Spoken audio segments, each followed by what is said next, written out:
9 مئی جو 2023 کو انہوں نے بلیک ڈے ڈکلیئر کیا، ظاہر ہے کہ اس دن وہ کچھ ہوا جو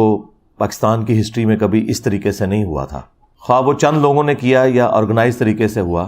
بہرحال یہ ایکٹیویٹی تو بہت بڑی تھی کہ پاکستانی عوام جو ہے وہ GHQ میں گھس گئی، کور کمانڈر کے گھر میں گھس گئی، اس طرح پاکستان کی تاریخ سے متعلقہ جو چیزیں تھیں انہیں آگ لگائی گئی۔ نقصان اس میں الٹیمیٹلی عوام کا ہوا ہے، کیونکہ ان سب لوگوں کے پاس بڑے اچھے ہیوی بجٹ موجود ہیں، ان کا فرنیچر بھی نیا آ جائے گا، بلڈنگ بھی نئی بن جائے گی، پیسے پھر عوام نے دینے ہیں ٹیکسز کی شکل میں،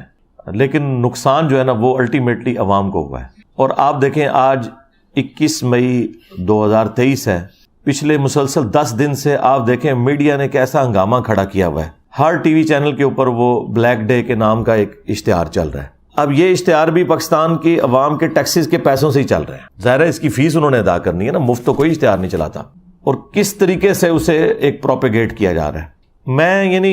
یہ جو ایکٹیویٹی ہے اس کے خلاف نہیں ہوں، جو کچھ یہ کیا جا رہا ہے عوام کو ایجوکیٹ کرنے کے لیے، لیکن اگر اسی طریقے سے آپ کسی ایک خاص چیز کی لکیر پیٹیں گے تو مئی کا ہی مہینہ تھا اور تاریخ تھی 12، ایک ڈکٹیٹر نے قتل عام کیا کراچی کے اندر صرف اپنی حکومت کو دوام دینے کے لیے، تو اصولاً تو اس دن کو بھی بلیک ڈے ڈکلیئر کرنا چاہیے تھا، کیونکہ عوام تو اس دن مری تھی۔ عوام اس دن بھی مری، وہ میڈیا تو رپورٹ نہیں کر رہا، لیکن عوام تو مری ہے، سوشل میڈیا کے ذریعے ویڈیوز تو پبلک میں عام ہوئی ہیں۔ تو اس طرح اگر بلیک ڈیز ہم گننا شروع کریں تو پاکستان کی ہسٹری بلیک ڈیز کے ساتھ بھری پڑی ہے۔ میرے نزدیک تو 12 اکتوبر 1999 بھی پاکستان کے لیے ایک بلیک ڈے تھا، جب ایک الیکٹڈ پرائم منسٹر کو اس طریقے سے بدماشی سے ہٹا کے، آپ علمی اختلاف تو کسی سے بھی کر سکتے ہیں، لیکن ایک الیکٹڈ گورنمنٹ کو اس طریقے سے ہٹانا اور اس کے بعد پھر ایک ڈکٹیٹر کا مسلط ہونا، وہ بھی بلیک ڈے تھا۔ بھٹو کو جس دن پھانسی دی گئی وہ پاکستان کے لیے وہ بھی بلیک ڈے تھا، اور اسی طریقے سے جس دن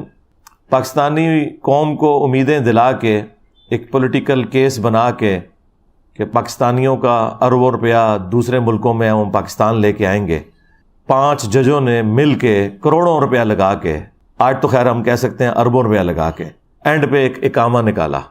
وہ بھی بلیک ڈے تھا پاکستان کی تاریخ کا۔ لیکن اب خاص طور پر چونکہ ایک پولیٹیکل جماعت کو ٹارگٹ کرنا ہے، اس کی وجہ سے یہ پروپیگنڈا ایک میڈیا کے اندر چل رہا ہے، پازیٹیو، وہ تو اسے پازیٹیو ہی سمجھتے ہیں۔ دوسری طرف خان صاحب کی مس ہینڈلنگ یہ ہے کہ وہ پہلے تو انجوائے کرتے رہے اس پورے معاملے کو، اس کے بعد پھر ظاہر ہے کہ آپ کو پتہ ہے ہمارے سیکیورٹی ادارے انہوں نے پھر طے کر لیا کہ ٹھیک ہے اب خان صاحب کو سبق سکھانا ہے، اور اب آپ دیکھ رہے ہیں 2 دن پہلے انہوں نے صحافیوں کے سامنے یہ بات کر دی ہے کہ یہ بالکل غلط ہوا ہے۔ اس وقت دیکھیں خان صاحب کا گراف انہوں نے آسمان سے زمین پہ گرا دیا ہے، اور اس میں سب سے زیادہ قصور خود ان کا ہے، خان صاحب کا۔ ہم اس وقت بھی ساتھ ساتھ سمجھا رہے تھے کہ آپ اتنے ایکسٹریم رویے اختیار نہ کریں ورنہ اس کا انجام برا ہوگا، اور وہ ہم نے دیکھا کہ اب بالکل ساری جماعتوں نے مل کے، سارے ریاستی ادارے مل کے ٹارگٹ کیے ہوئے ہیں کہ PTI کو اب کس طریقے سے ہم نے جو ہے وہ ختم کرنا ہے یا قابو میں لانا ہے۔ یہ دنیا مکافات عمل ہے۔ دیکھیں مشرف نے کہا تھا میں نے بے نظیر اور نواز شریف کی سیاست کو ہمیشہ کے لیے دفن کر دیا، تو کیا دفن ہو گئی تھی؟ اسی نواز شریف کو پاکستان کی عوام نے 30 دفعہ وزیر اعظم منتخب کر لیا، اسی بے نظیر کی جماعت کو ایک اور حکومت ملی۔ تو اب بھی اگر کوئی سمجھتا ہے کہ اس طریقے سے خان صاحب کو ہٹا کے تو وہ کسی جماعت کو، پولیٹیکل جماعت کو ختم کر دیں گے، تو یہ نہیں ہے۔ تو میرا خیال ہے جماعتیں ختم کرنے کی بجائے سافٹ ویئر اپڈیٹ کرنے چاہیے پازیٹیو طریقے کے ساتھ، انہیں بتایا جائے کہ یار یہ چیز غلط ہے، یہ یوں ہے۔ اور آخری ریکویسٹ میں آرمی چیف سے کروں گا کہ اگر آپ نے واقعی سزا دینی ہے نا، تو وہ جو ہمارے افلاطون تھے، وہ سائنٹسٹ جنہوں نے یہ سارے تجربات کیے تھے اور پاکستانی قوم کا مینٹل ماڈل بدلا، جس کی وجہ سے آج بچے فوج کو گالیاں نکال رہے ہیں،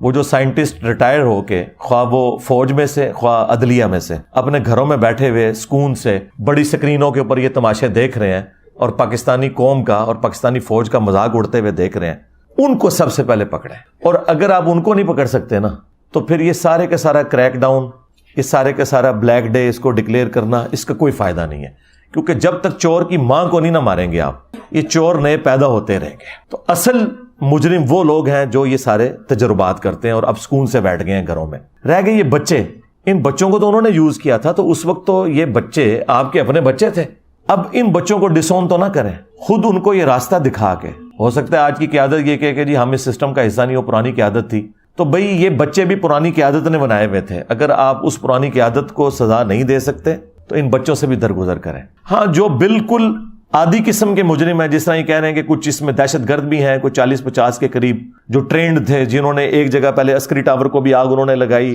اور اسی طریقے سے جناح ہاؤس کو، کور کمانڈر ہاؤس کو بھی آگ انہوں نے لگائی، یہ ٹرینڈ لوگ تھے۔ جو اوپر کے جو لوگ ہیں انہیں پکڑیں، یہ جو ہزاروں میں آپ نے لوگ پکڑے ہوئے ہیں اور پھر آپ فوجی عدالتوں میں کہہ رہے ہیں مقدمات چلائیں گے، یہ تو بیچاروں کی زندگیاں پوری اسپائل ہو گئی، ان کے تو پیچھے سارے رل گئے، ان کے ماں باپ بھی، بیوی بچے بھی۔ تو یہ تو آپ لوگوں کی خاطر اس وقت قربانی کا بکرا بنے تھے، تو اب میرا خیال ہے انہیں معاف کریں اور صرف بڑوں کو پکڑیں، اس میں بھی جو ماسٹر مائنڈ ہیں اور جو ادھر